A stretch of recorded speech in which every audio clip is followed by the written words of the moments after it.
Hello guys. पिछले video में हमने खुद से बनाए हुए इंक्यूबेटर में मार्केट से कुछ अंडे लाकर रखे थे और अब हम देखेंगे कि इसमें क्या बदलाव हुए हैं।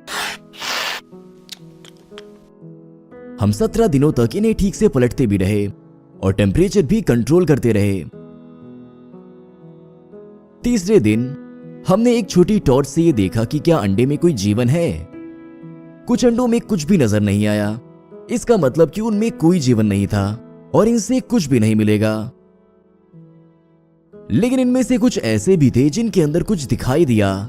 इनमें छोटे दिल और नसें बन रही हैं। हम बहुत खुश हुए और इससे हमें एक्सपेरिमेंट कामयाब होने की एक उम्मीद मिली। हमने 4 ऐसे अंडे निकाले जो फर्टिलाइज नहीं थे।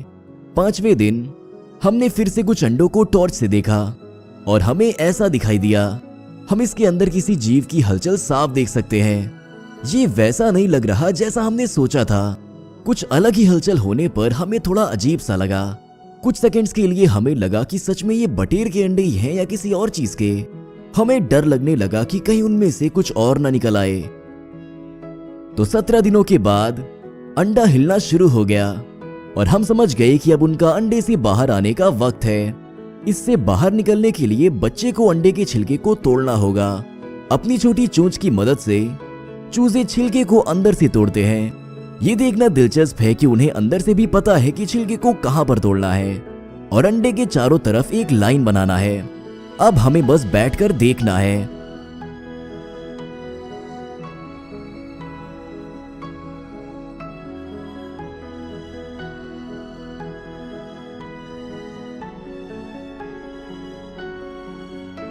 इतनी सारी मेहनत के बाद आखिरकार हमें अपने इंक्यूबेटर में रखे अंडे से चूजा देखने को मिला।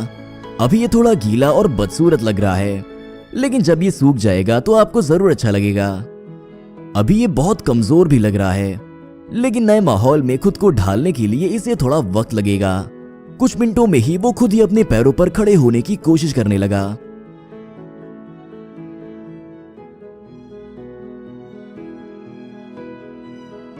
देखिए ये हमारे हाथ से कितना छोटा है।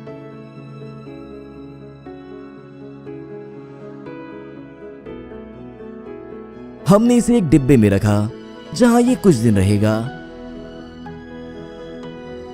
और पानी के लिए एक बाउल भी बनाया।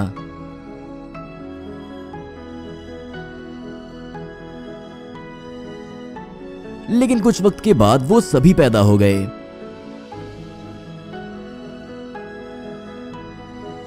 शाम तक वो बहुत अलग लगने लगे।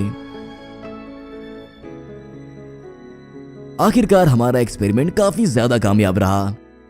कम खर्च में ही हमें कुछ बटेर मिल गए। कुछ महीनों के बाद ये बड़े होकर अंडे देने लायक हो जाएंगे।